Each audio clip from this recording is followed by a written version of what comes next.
ಮಹಿಳೆ ಹಕ್ಕುಗಳು ಮತ್ತು ರಕ್ಷಣೆಗಳ ಕುರಿತಾದ ಜನ್ ಸುನ್ವಾಯಿ ಇಲ್ಲಿ ಹಾಜರಿರುವ ಎಲ್ಲರನ್ನು ಬಹಳ ಸಂತೋಷದಿಂದ ಮತ್ತು ಆಳವಾದ ಗೌರವದಿಂದ ಸ್ವಾಗತಿಸುತ್ತೇನೆ. ಸ್ವಾಗತ.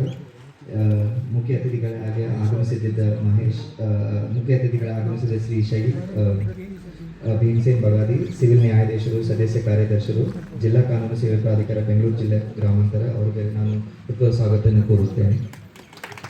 ಈಗ ನಾನು ಪ್ರೊಫೆಸರ್ ಆನಂದ್ ಅವರಿಗೆ ಹೂಗುಚ್ಛ ನೀಡಿ ಸ್ವಾಗತಿಸಿದೆ. ಇಟ್ಕಿ ಗ್ರಾಮ ಪಂಚಾಯಿತಿ ಮತ್ತು ಎಲ್ಲ ಗುರು ಹಿರಿಯರಿಗೂ ನಾನು ಹೃತ್ಪೂರ್ವಕ ಸ್ವಾಗತವನ್ನು ಕೋರುತ್ತೇನೆ. ಮಾನ್ಯ ಮುಖ್ಯ ಅತಿಥಿಗಳಾದ ಮಾನ್ಯ ನ್ಯಾಯಮೂರ್ತಿ ಶ್ರೀ ಶೈಲ್ ಭೀಮಸೇನ ಬಗಾಡಿಯ ನಾಗರಿಕರೇ ಮತ್ತು ನನ್ನ ಸಹ ವಿದ್ಯಾರ್ಥಿ ಸ್ವಯಂ ಸೇವಕರೇ, ನಿಮ್ಮೆಲ್ಲರಿಗೂ ನನ್ನ ಹೃತ್ಪೂರ್ವಕವಾದ ವಂದನೆಗಳು. ಜನರನ್ನು ಕೇಳುವುದು, ಅವರ ಸಮಸ್ಯೆಗಳನ್ನು ಅರ್ಥ ಮಾಡಿಕೊಳ್ಳುವುದು ಮತ್ತು ಸೇವೆ ಸಲ್ಲಿಸುವುದು ಎಂಬ ಉದ್ದೇಶದೊಂದಿಗೆ ನಾವು ಈ ಶಿಬಿರವನ್ನು ಕೈಗೊಂಡಿದ್ದೇವೆ. ಈ ಶಿಬಿರದ ಪ್ರಮುಖ ಅಂಶವಾಗಿದ್ದು ಮಹಿಳೆಯರ ಹಕ್ಕುಗಳು ಕುರಿತು ಜಾಗೃತಿ. ಎರಡನೇ ಸಮೀಕ್ಷೆಯನ್ನು PRI ಸದಸ್ಯರು, ಆಶಾ ಕಾರ್ಯಕರ್ತರು ಹಾಗೂ ಮಹಿಳಾ ಸ್ವಸಹಾಯ ಸಂಘಗಳ ಸದಸ್ಯರೊಂದಿಗೆ ನಡೆಸಲಾಯಿತು. ಅದರಲ್ಲಿಯೇ ನಮ್ಮ ಸ್ವಯಂ ಸೇವಕರು ಮಹಿಳೆಯರಿಗೆ ಮಹಿಳಾ ಹಕ್ಕುಗಳು, ವರದಕ್ಷಿಣೆ ನಿಷೇಧ ಕಾಯ್ದೆ, ಗೃಹ ಹಿಂಸೆ ತಡೆ ಕಾಯ್ದೆ, ಪೋಕ್ಸೋ ಕಾಯ್ದೆ ಮತ್ತು ವರದಕ್ಷಿಣೆ ಪ್ರಕರಣಗಳನ್ನು ಕಡಿಮೆ ಮಾಡಲು ಸಹಾಯಕಾರಿಯಾಗುತ್ತದೆ ಎಂಬುದು ಅಭಿಪ್ರಾಯಪಟ್ಟರು. ಈಗ ನಾನು ಕಾನೂನು ವಿಶ್ವವಿದ್ಯಾಲಯದ ವಿದ್ಯಾರ್ಥಿಗಳನ್ನು ನಾಟಕ ಪ್ರಸಾರಿಸಲು ವಿನಂತಿಸುತ್ತೇನೆ.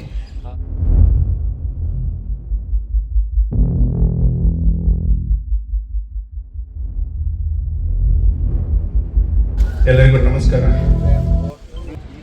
ಗ್ರಾಮೀಣ ಸಮಾಜದಲ್ಲಿ ಮಹಿಳೆಯರಿಗೆ ಶಿಕ್ಷಣ ನೀಡುವುದು ಮತ್ತು ಸಬಲೀಕರಣಗೊಳಿಸುವುದರ ಬಗ್ಗೆ ಕಾರ್ಯಕ್ರಮವನ್ನು ಹಮ್ಮಿಕೊಳ್ಳಲಾಗಿದೆ. ಈಗಾಗಲೇ ತಾವು ಒಂದು ಕಿರುನಾಟಕವನ್ನು ನೋಡಿದ್ದೀರಿ. ಇದು ಒಂದು ಜ್ವಲಂತ ಸಮಸ್ಯೆ. ಕೇವಲ ಗ್ರಾಮೀಣ ಭಾಗದಲ್ಲಿ ಅಷ್ಟೇ ಅಲ್ಲ, ದೊಡ್ಡ ದೊಡ್ಡ ಪಟ್ಟಣಗಳಲ್ಲಿಯೂ ಸಹಿತ ಈ ಸಮಸ್ಯೆ ಇನ್ನೂ ಜಾರಿಯಲ್ಲಿದೆ. ಇದಕ್ಕೋಸ್ಕರ ವರದಕ್ಷಿಣೆ ನಿಷೇಧ ಕಾನೂನು ಜಾರಿಯಲ್ಲಿ ಬಂದಿದ್ದರೂ ಸಹಿತ ಈ ಸಮಸ್ಯೆಯನ್ನು ನಾವು ಕಿತ್ತೊಗೆಯಲಿಕ್ಕೆ ಸಾಧ್ಯ ಆಗ್ತಾ ಇಲ್ಲ. ಇದಕ್ಕೆ ಮುಖ್ಯ ಕಾರಣ ಅಂತಂದರೆ ನಮ್ಮ ಶಿಕ್ಷಣದ ಕೊರತೆ ಅಂತ ಹೇಳ್ಬೋದು. ಗ್ರಾಮೀಣ ಭಾಗದಲ್ಲಿ ಉನ್ನತ ಗುಣಮಟ್ಟದ ಶಿಕ್ಷಣದ ಕೊರತೆ ಇದಕ್ಕೆ ಒಂದು ಮೂಲ ಕಾರಣ. ಹೆಣ್ಣು ಮಕ್ಕಳಿಗೆ ಕೊಡಬೇಕಾದ ಗೌರವವನ್ನು ಕೊಡ್ತಾ ಇಲ್ಲ. ಇದರ ಜೊತೆಗೆ ಇನ್ನೊಂದು ಪಿಡುಗು ಅಂತಂದರೆ ಪೋಕ್ಸೋ ಕಾಯ್ದೆ ಅಂತ ಹೇಳ್ಬೋದು. 18 ವರ್ಷ ಕಡಿಮೆದಂತಹ ಹೆಣ್ಣು ಮಕ್ಕಳ ಮೇಲೆ ಲೈಂಗಿಕ ದೌರ್ಜನ್ಯ ಎಲ್ಲ ಕಡೆ ನಡೀತಾ ಇದೆ. ಇದು ಹೇಳಲಿಕ್ಕೆ ಅಸಹ್ಯ ಅನ್ನಿಸ್ತದೆ. ತಂದೆ ಇದ್ದವರು ಮಗಳ ಮೇಲೆ ರೇಪ್ ಮಾಡುವಂಥ ಪ್ರಸಂಗಗಳು ಬರ್ತಾ ಇದೆ.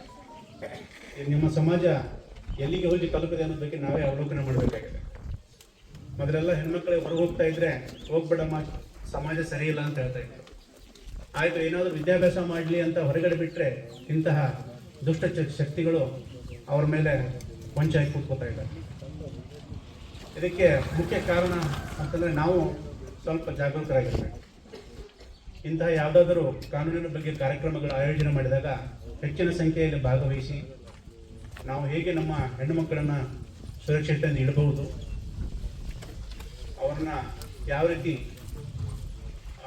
ಒಳ್ಳೆಯ ಒಂದು ನೌಕರಿಯನ್ನು ಇಡಲಿಕ್ಕೆ ನಾವು ಸಹಾಯ ಮಾಡಬಹುದು ಅಂತ ನಾವು ಕಲಿಬೇಕಾಗ್ತದೆ. ಹಿಂದೆ ವಿದ್ಯಾಭ್ಯಾಸದ ಕೊರತೆ ಇತ್ತು, ನಮ್ಮ ಸಾಮಾಜಿಕ ಪಿಡುಗುಗಳಿದ್ದವು, ಒಳ್ಳೆಯ ಶಿಕ್ಷಣ ಸಿಕ್ಕಿಲ್ಲ. ಬಟ್ ಈಗ right to information, right to education ಕಾಯ್ದೆ ಪ್ರಕಾರ ಒಳ್ಳೆಯ ಉನ್ನತ ಮಟ್ಟದ ಶಾಲೆಯಲ್ಲಿ ಸಹಿತ ಬಡ ಮಕ್ಕಳಿಗೆ ಉಚಿತ ಶೀಟ್ ಸಿಗ್ತಾ ಇದೆ. ಅದನ್ನು ನೀವು ತಿಳ್ಕೊಂಡು ನೀವು ಅಪ್ಲೈ ಮಾಡಿದರೆ ಅವರಿಗೆ ಶೀಟ್ ಕೊಡ್ಬೋದು. ಕೊಡದೇ ಇದ್ದರೆ ಆ ಶಾಲೆಯ ಮಾನ್ಯತೆಯನ್ನು ರದ್ದುಪಡಿಸ್ತಾರೆ. ಅಂಥ ಕಾಯ್ದೆಗಳಿವೆ. ಆದರೆ ನಮಗೆ ಅದರ ಬಗ್ಗೆ ತಿಳ್ಕೊಳ್ಳಿಕ್ಕೆ ಅವಕಾಶ ಇಲ್ಲ. ನಾವು ಹೆಚ್ಚಾಗಿ TV ನೋಡೋದು ಕೇವಲ ರಾಜಕೀಯ ನ್ಯೂಸ್ಗಳನ್ನು ಮಾತ್ರ, ಅದಕ್ಕೆ ಮಾತ್ರ ಮಾರು ಹೋಗ್ತಾ ಇದ್ದೀವಿ. ನಾವು ಮನೆ ಅಕ್ಕಪಕ್ಕದಲ್ಲಿ ಏನು ಸಮಸ್ಯೆ ಆಗ್ತಾ ಇದೆ ತಿಳ್ಕೊಳ್ಳಿಕ್ಕೆ ನಮ್ಗೆ ಟೈಮ್ ಇಲ್ಲ. ಏನಾದರೂ ಅನ್ಯಾಯ ಆಗ್ತಾ ಇದ್ರೆ ಅದ್ರ ಬಗ್ಗೆ ಹೋರಾಡಬೇಕು, ಅವರಿಗೆ ನ್ಯಾಯ ಕೊಡಿಸ್ಬೇಕು ಅನ್ನುವಂಥ ಮನೋಧರ್ಮ ನಮ್ಮಲ್ಲಿ ಬೆಳೀತಾ ಇಲ್ಲ. ಇಂಥ ಕಾರ್ಯಕ್ರಮಗಳು ಮಾಡ್ತೀವಿ, ನಿಮಗೆಲ್ಲ ತಿಳಿಸ್ಕೊಡ್ತೀವಿ, ಮನೆಗೆ ಹೋದ ತಕ್ಷಣ ಮತ್ತೆ ಅದೇ ರಿಪೀಟ್ ಆಗ್ತದೆ. ಯಾಕೆ ವರದಕ್ಷಿಣೆ ಕೇಳಿದ ಅಂತಂದರೆ, ಅವರು ಮುಂದೆ ಸೊಸೆಗೆ ಯಾಕೆ ವರದಕ್ಷಿಣೆ ಕೇಳ್ತಾ ಇದ್ದಾರೆ, ನನ್ನ ಮಗಳು ಮ್ಯಾರೇಜ್ ಮಾಡಿದಾಗ ಅವರಿಗೆ ಕೇಳಿದ್ರು, ಅದಕ್ಕೆ ನಿಮಗೆ ಕೇಳಬೇಕು. ಅದನ್ನು ಸರಿದೂಗಿಸ್ಲಿಕ್ಕೆ ನಾವು ನಮ್ಮ ಮಗನಿಗೆ ಮ್ಯಾರೇಜ್ ಮಾಡುವಾಗ ವರದಕ್ಷಿಣೆ ಅಂತ ಕೇಳ್ತೀವಿ. ನಮ್ಮ ಭಾರತದ ಸಂವಿಧಾನದಲ್ಲಿ ಅಥವಾ ಯಾವುದೇ ಕಾನೂನಿನಲ್ಲಿ ಹೆಣ್ಣು ಮತ್ತು ಗಂಡು ಅಂತ ಯಾವುದೇ ಭೇದ ಭಾವ ಮಾಡಿಲ್ಲ. ಎಲ್ಲರಿಗೂ ಈಕ್ವಲ್ ಸ್ಟೇಟಸ್ ಇದೆ. ಮದುವೆ ಅನ್ನೋದು ಒಂದು ಸಾಮಾಜಿಕ ಒಂದು ಬದಲಾವಣೆ ಅಷ್ಟೇ. ಒಂದು ಮನೆ ಬೆಳೆಯಬೇಕು, ಒಂದು ಮನೆಯ ವಂಶ ಅಭಿವೃದ್ಧಿ ಆಗಬೇಕು ಅನ್ನುವಂತಹ ಉದ್ದೇಶದಿಂದ ಮದುವೆ ಅಂತ ಮಾಡಿದ್ವಿ. ತಾವೆಲ್ಲ ಹಿಂದೆ ಪೌರಾಣಿಕ ಕಥೆಗಳನ್ನ ಕೇಳಿರ್ಬೋದು. ಪರಮೇಶ್ವರನಿಗೆ ಅರ್ಧ ನಾರೀಶ್ವರ ಅಂತ ಹೇಳ್ತಾರೆ, ಅಂದರೆ ಅರ್ಧ ಗಂಡಸು ಅರ್ಧ ಹೆಂಗಸು. ಅಲ್ಲೇನೂ ಭೇದ ಭಾವ ಮಾಡಿಲ್ಲ. ಆದರೂ ಸಹಿತ ಸಮಾಜ ಭೇದ ಭಾವ ಮಾಡ್ತದೆ. ನಿಮ್ಮ ಮನೆಯಲ್ಲಿ ಯಾವುದೇ ಚರ್ಚೆಗಳು ನಡೆದಾಗ ಹೆಣ್ಮಕ್ಳನ್ನ ಕರೆಯೋದಿಲ್ಲ, ಎಲ್ಲ ಗಂಡು ಮಕ್ಕಳು ಮಾಡ್ಕೋತಾರೆ. ಹೆಣ್ಮಕ್ಳು ಕರೆದ್ರೆ ಅರ್ಧ ಸಮಸ್ಯೆ ಅಲ್ಲೇ ಬಗೆಹರಿದು ಹೋಗ್ತದೆ. ಮತ್ತು ಯಾವುದೋ ಪಂಚಾಯಿತಿಯಲ್ಲಿ ಮಹಿಳೆಯರು ಅಧ್ಯಕ್ಷರಿರ್ತಾರೋ ಆ ಪಂಚಾಯಿತಿ ಸ್ವಲ್ಪ ಅಭಿವೃದ್ಧಿ ಕಾಣ್ತದೆ. ಎಲ್ಲೂ ಸಹ ಉದಾಹರಣೆ ತಗೊಳ್ಳಿ ನೀವು. ಯಾಕಂದರೆ ಅವರು ಗ್ರಾಮವನ್ನು ಅಭಿವೃದ್ಧಿಪಡಿಸಬೇಕು, ಅಲ್ಲಿಯ ಸಾಮಾಜಿಕ ಪಿಡುಗುಗಳನ್ನು ತೊಡೆದು ಹಾಕಬೇಕಂತ ಹೇಳಿ ಅವರಲ್ಲಿ ಇಚ್ಛಾಶಕ್ತಿ ಇರ್ತದೆ. ಮತ್ತು ಲಂಚಾವತಾರಕ್ಕೆ ಕಡಿವಾಣ ಹಾಕ್ತಾರೆ. ಅಂಥವುಗಳೆಲ್ಲ ನಾವು ಬೆಳೆಸ್ಕೋಬೇಕಾಗ್ತದೆ. ಇದೆಲ್ಲ ನೀವು ನೋಡಿದಿರಲ್ಲ, ವರದಕ್ಷಿಣೆ ಕಿರುಕುಳ ಬಗ್ಗೆ ನೋಡಿದಿರಿ, ಅದು ಪಿಡುಗು ಹಂಗೆ ಹಿಂಗೆ ಅಂತ ನೋಡಿದಿರಿ. ತಮಗೆಲ್ಲ ಗೊತ್ತಿರಲಿ, ಮದುವೆಯಾದ 7 ವರ್ಷಗಳಲ್ಲಿ, ಮದುವೆಯಾದ ದಿನಾಂಕದಿಂದ 7 ವರ್ಷದ ಒಳಗೆ ಆ ಸೊಸೆಯಪ್ಪ ನಿಮ್ಮ ಮಗಳು ಯಾವುದೇ ಕಾರಣದಿಂದ ಮೃತಪಟ್ಟಲ್ಲಿ ಅದು ವರದಕ್ಷಿಣೆ ಕಿರುಕುಳದಿಂದ ಮೃತಪಟ್ಟಿದೆ ಅಂತ ಭಾವಿಸಲಾಗ್ತದೆ. ಗಂಡ, ಅತ್ತೆ, ಮಾವ ಪ್ರಮುಖ ಆರೋಪಿಗಳು. ಅವರಿಗೆ ಈಸಿಯಾಗಿ ಬೇಲ್ ಸಿಗೋದಿಲ್ಲ. ಯಾವುದೇ ಕಾರಣದಿಂದ ಸತ್ತಿದ್ರೂ ಸಹಿತ ಅದು ವರದಕ್ಷಿಣೆ ಸಾವು ಅಂತಲೇ ಇದೆ ಕಾನೂನಲ್ಲಿ. ಆದ್ದರಿಂದ ಆಮೇಲೆ ಹೆಣ್ಣು ಮಗಳು ಏನಿರುತ್ತೆ ಮದುವೆ ಮಾಡಿಕೊಟ್ಟ ತಕ್ಷಣ ಅದು ತಂದೆ ತಾಯಿಗೆ ಭಾರ ಅಲ್ಲ, ಹೌದಲ್ವಾ? ಮದುವೆ ಮಾಡಿ ಕೊಡುವಾಗ ಆ ಹುಡುಗನ ಪೂರ್ವಾಪರಗಳೇನು, ಏನು ಕೆಲಸ ಮಾಡ್ತಾನೆ, ಅವನ ಹಿನ್ನೆಲೆ ಏನಿದೆ ಎಲ್ಲ ತಿಳ್ಕೊಂಡು ಕೊಡಬೇಕು. ಈ ಒಳ್ಳೆ ಎಜುಕೇಷನ್ ಕೊಟ್ಟರೆ ಅವಳು ಮಗನ ಥರ ಏನು ದುಡ್ಡು ತಂದು ಹಾಕಲ್ವ ಮನೆಗೆ? ಹಾಕಲ್ವಾ? ಹಾಕ್ತಾಳೆ. ಆದರೆ ನಮ್ಮ ಸಮಾಜ ಅದಕ್ಕೆ ಬಿಡೋದಿಲ್ಲ. 18 ವರ್ಷ ಆಯ್ತು ಅಂತಂದರೆ ಮೊದಲು ಕಾಯ್ದೆ ಇರ್ತಾರೆ ಮದುವೆ ಮಾಡಲಿಕ್ಕೆ. ಆ ಹುಡುಗನ ಮನೆಯ ಸ್ಥಿತಿಗತಿ ನೋಡೋದಿಲ್ಲ, ಯಾವ ದುಶ್ಚಟಗಳಿಗೆ ಅವನು ಬಲಿಯಾಗಿದೆ ನೋಡೋದಿಲ್ಲ. ಹೇಗಾದರೂ ಮಾಡಿ ಮಗಳನ್ನು ಸಾಗಿಸ್ಬಿಡೋದು. ಅವನು ಹೋದ ತಕ್ಷಣ ಅಲ್ಲಿ ಒಂದು 2 ತಿಂಗಳ ಸಂಸಾರ ಚೆನ್ನಾಗಿರ್ತದೆ. 2 ತಿಂಗಳ ಅವನಿಗೆ ಆರ್ಥಿಕ ಪರಿಸ್ಥಿತಿ ಚೆನ್ನಾಗಿದೆ ಇದ್ದಾಗ ಹಣ ತೊಗೊಂಬ, ಅದು ತೊಗೊಂಬ ಅಂತ ಹೇಳಿ ನಿರಂತರ ಕಿರುಕುಳ ಕೊಡ್ತಾನೆ. ಅಂತಹ ಕಿರುಕುಳ ಎಲ್ಲಾದರೂ ಕಾಣಬೇಕಂದ್ರೆ ದಯವಿಟ್ಟು ನಿಮ್ಮ ಮನೆಯ ಹೆಣ್ಣುಮಗಳನ್ನು ನಿಮ್ಮ ಮನೆಯನ್ನು ಸುರಕ್ಷಿತವಾಗಿ. ಯಾಕಂದರೆ ಹೆಣ್ಮಕ್ಳು ಸಾಯೋದಕ್ಕೆ ಹುಟ್ಟಿಸಿಲ್ಲ, ನಾವು ಮನೆಯನ್ನು ಬೆಳಗಲಿಕ್ಕೆ ಹುಟ್ಟಿಸಿದ್ದು. ಅಲ್ಲಿ ಕಿರುಕುಳ ಆಗ್ತಾ ಇದೆಯಾ, ಕರ್ಕೊಂಡು ಬನ್ನಿ ನಿಮ್ಮ ಮನೆಗೆ, ಯಾವುದಾದ್ರೂ ಟ್ರೈನಿಂಗ್ ಕೊಡಿಸಿ. ಸರ್ಕಾರದಿಂದ ಅನೇಕ ಯೋಜನೆಗಳಿವೆ. ಟ್ರೈನಿಂಗ್ ಕೊಡಿಸಿ ಅವ್ರ ಕಾಲ ಮೇಲೆ ನಿಂತ್ಕೊಂಡು ಅವರು ದುಡ್ಡು ತಿನ್ನಲಿಕ್ಕೆ ಅವಕಾಶ ಮಾಡಿಕೊಟ್ಟಂಗಾಗ್ತದೆ. ಅದನ್ನೆಲ್ಲ ಬಿಟ್ಟು ನೀನು ಅಲ್ಲೇ ಇರು, ನೀನು ತಂದೆ ತಾಯಿ ಮನೆ ದಾಟಿದ ನಂತರ ನೀವು ನಮ್ಮ ಮಗಳಲ್ಲ ಅವ್ರ ಮಗಳಂತ ಹೇಳಿ ಈ ಸಮಾಜಕ್ಕೆ ಏನು ಕಟ್ಟುಪಾಡುಗಳಿದೆಯಲ್ಲ ಇದನ್ನೆಲ್ಲ ಅವ್ರಿಗೆ ಹೇಳಿಕೊಟ್ಟು ಅವ್ರು ಯಾರಿಗೂ ಹೇಳ್ಕೊಳ್ಳಾಗದೇ ಅಲ್ಲೇ ಸತ್ತೋಗ್ತಾರೆ. ಅದಕ್ಕೋಸ್ಕರನೇ ಈಗ ಎಲ್ಲ ಕಾನೂನು ಸಹಾಯವಾಣಿಗಳು ಬಂದಿದೆ. ಮೊದಲೆಲ್ಲ ಇರಲಿಲ್ಲ. ಈಗ ಒಂದು ನಂಬರ್ ಕಾಲ್ ಮಾಡಿದರೆ ಸಾಕು, ಆಟೋಮೆಟಿಕ್ ಪೊಲೀಸರು ಅಲ್ಲಿ ಬಂದುಬಿಡ್ತಾರೆ. ಮಹಿಳಾ ಸಹಾಯವಾಣಿಗಳಿದೆ. ಅದೇ ರೀತಿ ನಮ್ಮ ಕಾನೂನು ಸೇವಾ ಸಮಿತಿಯ ಸಹಾಯವಾಣಿ ಇದೆ 15100 ಅಂತ. ಅದಕ್ಕೆ ನೀವು ಕಾಲ್ ಮಾಡಿದರೆ ನಾವು ಕನ್ಸರ್ನ್ ಪೊಲೀಸರಿಗೆ ಮತ್ತು ಇಲ್ಲಿ CDPO ಅವರಿಗೆ ತಿಳಿಸಿ ಆ ಹೆಣ್ಣುಮಗಳನ್ನು ರಕ್ಷಣೆ ಮಾಡ್ತೀವಿ ಮತ್ತು ಅವರು ಅತ್ತೆ ಮಾವನ ಮೇಲೆ ಕೇಸ್ ಹಾಕಲಿಕ್ಕೆ ನಾವು ಆ್ಯಕ್ಷನ್ ತಗೋತೀವಿ. ನೀವೆಲ್ಲ ಹೇಳ್ಬೋದು, ಏನು ವರದಕ್ಷಿಣೆ ಕೇಳಿದ ಬಗ್ಗೆ ಏನು ಪ್ರೂಫ್ ಇದೆ, ಏನು ಶಿಕ್ಷೆ ಆಗ್ತಿದೆ ಅಂತ. ಪ್ರೂಫ್ ಬೇಕಾಗಿಲ್ಲ ನಮಗೆ. ಸೊಸೆ ಬಂದು ನ್ಯಾಯಾಲಯಕ್ಕೆ ಸಾಕ್ಷಿ ಹೇಳಿದರೆ ಸಾಕು, ಅಥವಾ ಮನೆ ಪಕ್ಕದವರಿಗೆ ಈ ವಿಷಯ ಹೇಳಿದರೆ ಸಾಕು, ನನ್ನ ಅತ್ತೆ ಮಾವ ನನಗೆ ವರದಕ್ಷಿಣೆ ಕೇಳ್ತಾ ಇದ್ದಾರೆ, ನನಗೆ ಕಿರುಕುಳ ಕೊಡ್ತಾ ಇದ್ದಾರೆ ಅಂತ ಹೇಳಿ ಕೋರ್ಟ್ನಲ್ಲಿ ಬಂದು ಹೇಳಿದರೆ ಸಾಕು, ಶಿಕ್ಷೆ ಖಂಡಿತ ಆಗ್ತದೆ. ಆಮೇಲೆ ಇದೇನು ಹೆಣ್ಮಕ್ಳು ಹೊರಗಡೆ ಹೋಗ್ತಾ ಇದ್ರೆ ನಮ್ಮ ಮನೆಯ ಮರ್ಯಾದೆ ಹೋಗ್ತದೆ. ಯಾಕೆ ಗಂಡ್ಮಕ್ಳು ಹೋದ್ರೆ ಹೋಗಲ್ವಾ? ಹೋಗ್ತದೆ ಇಲ್ವಾ? ಗಂಡ್ಮಕ್ಳು ಯಾವ್ದಾದ್ರು ರೇಪ್ ಮಾಡ್ಕೊಂಡ್ಬಂದು ಮನೆಗೆ ಬಂದು ಕರ್ಕೋತೀರ ನೀವು? ಅಂತ ಮನೋಭಾವನೆ ತೆಗೆದು ಹಾಕ್ಬೇಕು ನಾವು.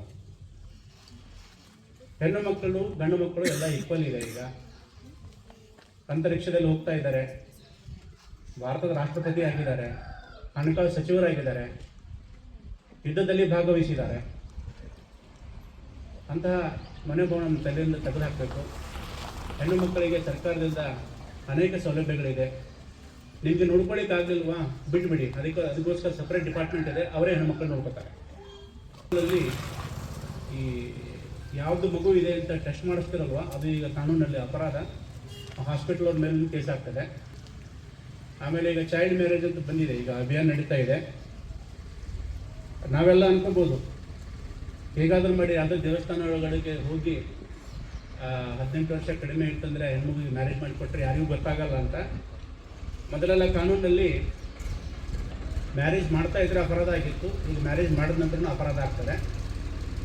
ಆ ಮದುವೆಯಲ್ಲಿ ಭಾಗವಹಿಸಿದ ಎಲ್ಲರೂ ಸಹಿತ ಸಂಬಂಧಿಕರಾಗಿರ್ಬೋದು ಅಥವಾ ಮದುವೆಯಲ್ಲಿ ಭಾಗವಹಿಸಿದ ಎಲ್ಲ ಜನರ ಮೇಲೆ ಸಹಿತ ಕೇಸ್ ರಿಜಿಸ್ಟರ್ ಮಾಡಲಿಕ್ಕಾಗ್ತದೆ. ಎಲ್ಲಿಂದ ಸ್ಟಾರ್ಟ್ ಆಗ್ತದೆ ಅಂತಂದರೆ, ಈ ಕಾರ್ಡ್ ಪ್ರಿಂಟ್ ಮಾಡಿಸ್ತಾರಲ್ಲ ಮದುವೆಗೆ, ಕಾರ್ಡ್ ಪ್ರಿಂಟ್ ಮಾಡಿಸಿದಾಗಿಂದ ಹಿಡಿದು ಅವೇನು ಊಟ ರೆಡಿ ಮಾಡ್ತಾರಲ್ಲ ಅವರೆಲ್ಲರ ಮೇಲೆ ಸಹಿತ ಕೇಸ್ ರಿಜಿಸ್ಟರ್ ಆಗ್ತದೆ. ಈಗ ಸರ್ಕಾರದಿಂದ ಎಲ್ಲ ಸುತ್ತೋಲೆ ಬಂದಿದೆ. ನೀವು ಯಾವುದಾದ್ರೂ ಚೌಲ್ಟ್ರಿ ಬುಕ್ ಮಾಡ್ತಾ ಇದ್ದರೆ ಆ ವಧುವಿನ ಮತ್ತು ವರನ ಜನನ ಪ್ರಮಾಣ ಪತ್ರ ಕೊಡಬೇಕಾಗ್ತದೆ. ಅವ್ರು ವಯಸ್ಕರಾಗಿದ್ದರೆ ಮಾತ್ರ ನಿಮಗೆ ಚೌಲ್ಟ್ರಿ ಕೊಡ್ತಾರೆ, ಇಲ್ಲದೇ ಇದ್ದರೆ ಯಾವುದೇ ಚೌಲ್ಟ್ರಿ ಕೊಡೋದಿಲ್ಲ. ದೇವಸ್ಥಾನಗಳಲ್ಲಿ ಮದುವೆ ಮಾಡಬೇಕಾಗಿದ್ದರೂ ಸಹಿತ ಇದು ರೂಲ್ಸ್ ಇದೆ. ಅವನೇನಾದರೂ ಮದುವೆಯಲ್ಲಿ ಭಾಗವಹಿಸಿ, ಈಗ ಬಾಲ್ಯ ವಿವಾಹದಲ್ಲಿ ಭಾಗವಹಿಸಿ ಸ್ಟೇಜ್ ಮೇಲೆ ಹೋಗಿ ಫೋಟೋ ಬಿಟ್ಟು ತಪ್ಪಿಸ್ಕೊಂಡಿದ್ದ ಅಂತಂದರೆ ಖಂಡಿತ ಅವನಿಗೂ ಸಹಿತ ಶಿಕ್ಷೆ ಆಗ್ತದೆ. ಪುರೋಹಿತರಿಗೂ ಸಹಿತ ಶಿಕ್ಷೆ ಆಗ್ತದೆ, ಫೋಟೋಗ್ರಾಫರ್ಗೂ ಶಿಕ್ಷೆ ಆಗ್ತದೆ, ತಂದೆ ತಾಯಿಗೆ, ಅತ್ತೆ ಮಾವ, ಸಂಬಂಧಿಕರು, ಆಮೇಲೆ ಸ್ಟೇಜ್ನಲ್ಲಿ ಹೋಗಿ ಇದನ್ನು ಕೊಡ್ತಿರಲ್ಲ, ಏನೋ ಗಿಫ್ಟ್ ಕೊಡ್ತಿರಲ್ಲ, ಅವ್ರಿಗೂ ಸಹಿತ ಶಿಕ್ಷೆ ಆಗ್ತದೆ. ನನಗೆ ಗೊತ್ತಿರಲಿಲ್ಲ ಹಂಗೆ ಅಂತ ಏನಿಲ್ಲ. ಮದುವೆಯಲ್ಲಿ ಭಾಗವಹಿಸೋದಕ್ಕಿಂತ ಮುಂಚೆ ವಯಸ್ಸು ಕೇಳಬೇಕು. 18 ವರ್ಷದ ಕಡಿಮೆ ಇತ್ತಾ ಅಲ್ಲಿಂದ ಹೊರಗೆ ಹೋಗ್ಬಿಡ್ಬೇಕು. ನೀವೇನಾದರೂ ಅಲ್ಲಿ ಇದ್ದು ನಿಮ್ದು ಏನಾದರೂ ಫೋಟೋ ಬಂದಿತ್ತು ಅಂತಂದರೆ, ನನಗೆ ಗೊತ್ತಿರಲಿಲ್ಲ, 18 ವರ್ಷದಿಂದ ಕಡಿಮೆ ಇದೆ ಗೊತ್ತಿರಲಿಲ್ಲ, ನನಗೆ ಹಾಗೆ ಬಂದಿದೆ ಅಂತಂದರೆ ಅದಕ್ಕೆ ಅವಕಾಶ ಇಲ್ಲ. ಕಾನೂನು ಬಗ್ಗೆ ನನಗೆ ಗೊತ್ತಿಲ್ಲ ಅಂದರೆ ಅದಕ್ಕೆ ಯಾವುದೇ ಎಕ್ಸ್ಕ್ಯೂಸ್ ಇಲ್ಲ, ತಿಳ್ಕೊಬೇಕಾಗ್ತದೆ. ಮತ್ತು ಯಾವುದಾದ್ರೂ ಇಂಥ ವರದಕ್ಷಿಣೆ ಘಟನೆಗಳು ನಡೆದಾಗ ನಮಗೇನು ಗೊತ್ತಾಗ್ತದೆ ಬಿಡು, ಯಾರು ಬರ್ತಾರೆ ಬಿಡು ಅಂತ ಏನಿಲ್ಲ. ಅದಕ್ಕೆಲ್ಲ ಸಹಾಯವಾಣಿಗಳಿದೆ. ನಾವೆಲ್ಲ ಪಂಚಾಯತಿ ಮಟ್ಟದಲ್ಲಿ ಸಹಾಯವಾಣಿ ಕೊಟ್ಟಿದ್ದೀವಿ. ಅವ್ರಿಗೇನಾದ್ರೂ ಗೊತ್ತಾಯ್ತು ಅಂದರೆ ಇಮಿಡಿಯೇಟ್ ಆ ಮಗುನ ಆ ಸೊಸೆಯನ್ನು ರೆಸ್ಕ್ಯೂ ಮಾಡ್ತೀವಿ. ಅವರ ಅತ್ತೆ ಮಗನ ಮೇಲೆ ಕಂಪಲ್ಸರಿ ನಾವು ಕೇಸ್ ರಿಜಿಸ್ಟರ್ ಮಾಡ್ತೀವಿ.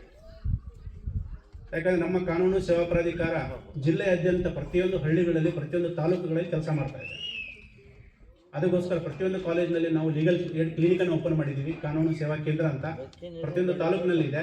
ಈಗ ಪ್ರತಿಯೊಂದು ಗ್ರಾಮ ಪಂಚಾಯಿತಿಯಲ್ಲಿ ಸಹಿತ ನಾವು ಓಪನ್ ಮಾಡ್ತಾ ಇದ್ದೀವಿ. ಇಂಥ ಸಾಮಾಜಿಕ ಪಿಡುಗುಗಳನ್ನು ಬೇಳು ಸಮೇತ ಕಿತ್ತಾಕಲಿಕ್ಕೆ ಯಾವೆಲ್ಲ ಕಾನೂನಿನ ಪ್ರಕ್ರಿಯೆಗಳನ್ನು ನಾವು ಮಾಡ್ತಾ ಇದ್ದೀವಿ. ಆದ್ದರಿಂದ ನೀವು ಗ್ರಾಮಸ್ಥರೆಲ್ಲ ಜಾಗೃತರಾಗಿ, ಯಾವುದೇ ಮಗುವಿನ ಮೇಲೆ ಅತ್ಯಾಚಾರ ಆಗ್ತಾ ಇದ್ದರೆ, ಅನ್ಯಾಯ ಆಗ್ತಾ ಇತ್ತಂದರೆ ಅದು ನಮ್ಮ ಮನೆಯ ನಮ್ಮ ಹೆಣ್ಣು ಮಗು ಅಂತ ತಿಳ್ಕೊಂಡು ಅವರಿಗೆ ಸಹಾಯ ಮಾಡಿ, ಆದಷ್ಟು ಬೇಗ ಆ ಬಗ್ಗೆ ಸಂಬಂಧಪಟ್ಟ ಇಲಾಖೆಗೆ ಮಾಹಿತಿ ಕೊಡಿ. ಅವಳಿಗೆ ಸಮಾಜದಲ್ಲಿ ಈಗ ಗಂಡು ಮಕ್ಕಳ ಹಾಗೆ ಬದುಕಲು ಅವಕಾಶ ಕೊಡಿ ಅಂತ ಹೇಳಿ ಈ ಒಂದು ಕಾನೂನು ಅರಿವು ಕಾರ್ಯಕ್ರಮಕ್ಕೆ ನನ್ನನ್ನು ಕರೆಸಿ ಮಾತನಾಡಲಿಕ್ಕೆ ಅವಕಾಶ ಕೊಟ್ಟಂಥ ಕ್ರಿಸ್ತು ಜಯಂತಿ ಡೀಮ್ಡ್ ಟು ಬಿ ಯೂನಿವರ್ಸಿಟಿ ಕಾಲೇಜಿನ ಪ್ರಾಧ್ಯಾಪಕರಿಗೂ ಹಾಗೂ ಡೀನ್ ಅವರಿಗೂ ಹಾಗೂ ಈ ಗ್ರಾಮ ಪಂಚಾಯತಿಯ ಎಲ್ಲ ಸದಸ್ಯರಿಗೂ ಹಾಗೂ PDO ಅವರಿಗೂ ಮತ್ತು ನಿಮ್ಮೆಲ್ಲರಿಗೂ ಸಹಿತ ಧನ್ಯವಾದ ತಿಳಿಸ್ತಾ ಇದ್ದೀನಿ. ನಾನು ಈಗ ಹೈಕೋರ್ಟ್ ವಕೀಲರಾದ ಜಗದೀಶ್ ಅವರನ್ನು ಕುರಿತು ಕೆಲವು ಮಾತುಗಳನ್ನು ಆಡಲು ಕರೆಯುತ್ತಿದ್ದೇನೆ. Suffering from violence of many, suffering from silence of many. ಎಲ್ಲರೂ ನನಗ್ಯಾಕೆ ಅಂತ ಕುತ್ಕೊಂಡಿದ್ರೆ ಈ ರೀತಿ ವರದಕ್ಷಿಣೆ ಕಿರುಕುಳಗಳು ಕೊಡ್ತಾರೆ, ಈ ಪೋಕ್ಸೋ ಕಾಯ್ದೆಗಳು ಬರ್ತಾರೆ. ಆಯ್ತಾ, ಯಾರೋ ಒಬ್ಬರು ಹೊಡೆದಾಕ್ತಾನೆ ಹೇಳ್ತೀನ, ಹೊಡೆದಾಕಿದ್ದಾನೆ ಬಿಡು ಅನ್ನೋ ಲೆಕ್ಕಾಚಾರ ನಾವು ಸುಮ್ಮನೆ ಇದ್ರೆ ನೆಕ್ಸ್ಟ್ ಇನ್ನೊಬ್ಬರು ಹೊಡೆದು ಏನು ಮಾಡೋದು ಬಿಡು, ಸಾಕಿದ್ರು ಏನು ಮಾಡೋದು ಬಿಡು ಅಂತೇಳಿ ಇನ್ನೊಬ್ಬರು ನೋಡ್ಕೊಂಡು ಹೊಡೆದಾಕ್ತಾರೆ ಅಲ್ವಾ. ಇದಕ್ಕೆಲ್ಲ ಯಾರು ಕಾರಣ? ನಾವುಗಳೇ. ಇದನ್ನು ಖಂಡಿಸಿಕೊಂಡು ಪ್ರತಿಯೊಂದನ್ನು ತಪ್ಪು ಅಂತ ಹೇಳಿದ್ರೆ ಅದು ಎಲ್ಲ ರೀತಿ ಸಮಾಜ ಒಳ್ಳೆ ಹಂತಕ್ಕೆ ಎಲ್ಲ ಕಡೆ ಮಹಿಳಾ ಸಬಲೀಕರಣ ಅನ್ನೋದು ಬರ್ತದೆ. ಈ ಸಮಾಜದ ಏಳಿಗೆಗಾಗಿ ಈ ಮಹಿಳೆ ಇನ್ನೂ ಹೆಚ್ಚಿನ ರೀತಿಯಲ್ಲಿ ದುಡಿತಾಳೆ.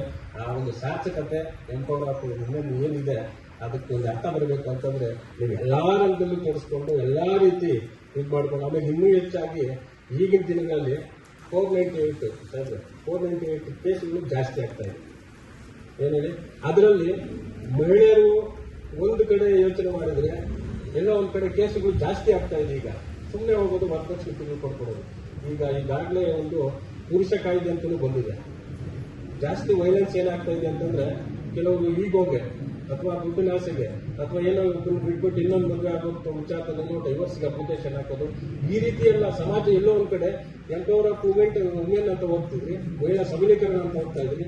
ಎಲ್ಲ ಒಂದ್ ಕಡೆ ಪುರುಷ ಸಮಾಜ ನಮ್ಮ ನಾಳೆ ಮಾಡ್ತಾ ಇದೆ ಅಂತೇಳಿ ಎಲ್ಲ ಒಂದ್ ಕಡೆ ಆ ನಿಟ್ಟಿನಲ್ಲೂ ಸಹ ಪುರುಷರಿಗೂ ಎಲ್ಲೋ ಒಂದ್ ಕಡೆ ತೊಂದರೆ ಆಗ್ತಾ ಇದೆ. ಆ ನಿಟ್ಟಿನಲ್ಲಿ ಈಗ ವಾದಗಳು ಈಗ ಎಲ್ಲ ಒಂದ್ ಕಡೆ ಪುರುಷ ಒಂದು ಆಕ್ಟಿವ್ ಮಾಡ್ಬೇಕು ಅಂತೇಳಿ ಹೋರಾಟ ಮಾಡುವಂತ ಪರಿಸ್ಥಿತಿ ಬರ್ತಾ ಇದೆ. ಅಂದ್ರೆ ಈಕ್ವಲ್ ಶೇರ್ ಅಂದ್ರೆ ಈಕ್ವಾಲಿಟಿ ಅಂತಂದ್ರೆ ಹೆಣ್ಣು ಗಂಡು ಭೇದ ಇಲ್ಲ ಅಂತಂದ್ರೆ ಇನ್ನೂ ಸಹ ಸಹನೆ ತಾಳ್ಮೆಯಿಂದ ಇದ್ದು ಆ ಸಂಸಾರದಲ್ಲಿ ಬರುವಂತ ಪ್ರತಿಯೊಂದು ಎಲ್ಲಕ್ಕೂ ಕಾರಣ ಏನು? ಸಂಸಾರದಲ್ಲಿ ಗಂಡ ಹೆಂಡತಿ ಇಬ್ರು ಚೆನ್ನಾಗಿದ್ಬಿಟ್ರೆ ಯಾವುದೇ ರೀತಿ ಯಾವುದೇ ಇದು ಬರಲ್ಲ. ಅತ್ತೆಗೂ ಮರ್ಯಾದೆ ಕೊಡಬೇಕು, ಸೊಸೆ ಅತ್ತೆಗೂ ಕೊಡಬೇಕು, ಅತ್ತೆ ಸೊಸೆಗೂ ಗೌರವ ಕೊಟ್ಟರೆ ಏನೂ ಆಗಲ್ಲ. ಅದೇ ರೀತಿ ನಾವೇನು ಅತ್ತೆ ಸೊಸೆ ಮೇಲೆ ದೌರ್ಜನ್ಯ, ಸೊಸೆ ಅತ್ತೆ ಮೇಲೆ ದೌರ್ಜನ್ಯ, ಈ ರೀತಿ ಆದಾಗ ಯಾವುದೇ ರೀತಿ ಅದಕ್ಕೆ ಕುಂಟವರು ಮಾತಾಡ್ತಾರೆ. ಸಂಸಾರದಲ್ಲಿ ಒಗ್ಗಟ್ಟಾಗಿರ್ಬೇಕಂದ್ರೆ ಒಬ್ಬರನ್ನೊಬ್ಬರು ಬಿಟ್ಕೊಡ್ಬಾರ್ದು. ಅದಕ್ಕೆ ಹೇಳ್ತಾರೆ ಕುಂಟವರು, ಹೊಗಳಲೇನು ತೆಗಳಲೇನು, ಲೋಕ ತೊರೆದು ಬಿಟ್ಟರೇನು, ಕಟ್ಟ ಕಡೆಗೆ ಬರಲು ಮನೆಗೆ, ನಿನಗೆ ನಾನು ನನಗೆ ನೀನು. ನೋಡಿ, ಇದೊಂದು ಕಾನ್ಸೆಪ್ಟ್ ಇಟ್ಕೊಂಡ್ಬಿಟ್ಟು ಪ್ರತಿಯೊಂದು ಸಂಸಾರದಲ್ಲೂ ನೀವು ಈ ರೀತಿ ಯೋಚನೆ ಮಾಡಬೇಕು. ಎಷ್ಟು ಚೆನ್ನಾಗಿದೆ ನೋಡಿ. ಹೊಗಳಲೇನು ತೆಗಳಲೇನು, ಎಷ್ಟು ಜನ ಏನೇನು ಅನ್ಕೊಟ್ರಿ, ನನ್ನ ಗಂಡ ಸರಿ, ನನ್ನ ಹೆಂಡತಿ ಸರಿ, ಏನಾದ್ರು ಹೊಗಳಲೇನು ತೆಗಳಲೇನು, ಲೋಕ ತೊರೆದು ಬಿಟ್ಟರೆ ಬಿಟ್ಬಿಡ್ಲಿ, ಊರೇ ಬಿಟ್ಬಿಡ್ಲಿ, ಎಲ್ಲ ಬಿಟ್ಬಿಡ್ಲಿ.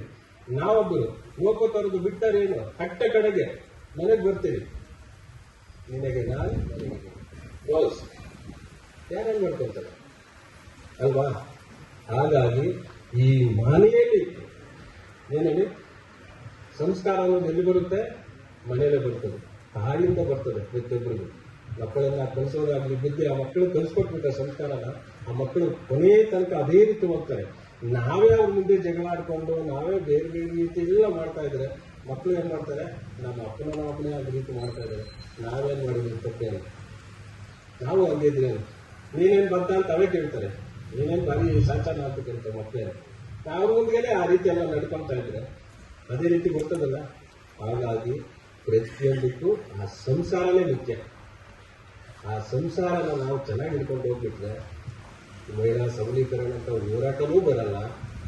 ಪುರುಷ ಪ್ರಧಾನ ರಾಷ್ಟ್ರ ಆಗ್ಬಿಟ್ಟಿದೆ, ಅವ್ರಿಗೆ ಮರ್ಯಾದೆ ಅಂತ ಅದೂ ಬರಲ್ಲ. ನಾವೆಲ್ಲ ಒಗ್ಗಟ್ಟಾಗಿ ಸಂಸಾರ ಅಂದ್ರೆ ಚೆನ್ನಾಗಿ ಸಂಸಾರ ನಡ್ಕೊಂಡು ಹೋಗ್ಬೇಕಂದ್ರೆ ಎಲ್ಲೂ ಭೇದ ಇಲ್ಲ, ಒಂದು ಭೇದ ಇಲ್ಲ, ಎಲ್ಲರೂ ಒಂದೇ. ಅವ್ರಿಗೂ ಹತ್ತಿದೆ, ನಮಗೂ ಹತ್ತಿದೆ.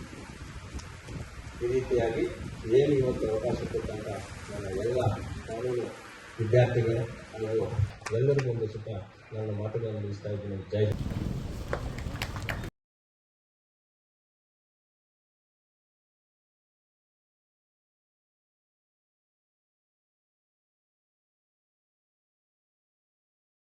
ಯಾವುದೇ ಕಾನೂನಿನ ಸಮಸ್ಯೆಗಳಿದ್ರೆ 15100 ಅಂತ ಒಂದು ಸಹಾಯವಾಣಿ ಇದೆ, ಅದಕ್ಕೆ ಕರೆ ಮಾಡಿ ನೀವು ತಿಳ್ಕೊಬೋದು. ಎಲ್ಲರ ನಂಬರ್ ಸೇವ್ ಮಾಡ್ಕೊಳ್ಳಿ, ಒಂದೇ ನಂಬರ್ ಇರ್ತದೆ, ಯಾವ ಬೇಕಾದ್ರೆ ಕಾಲ್ ಮಾಡ್ಬೋದು.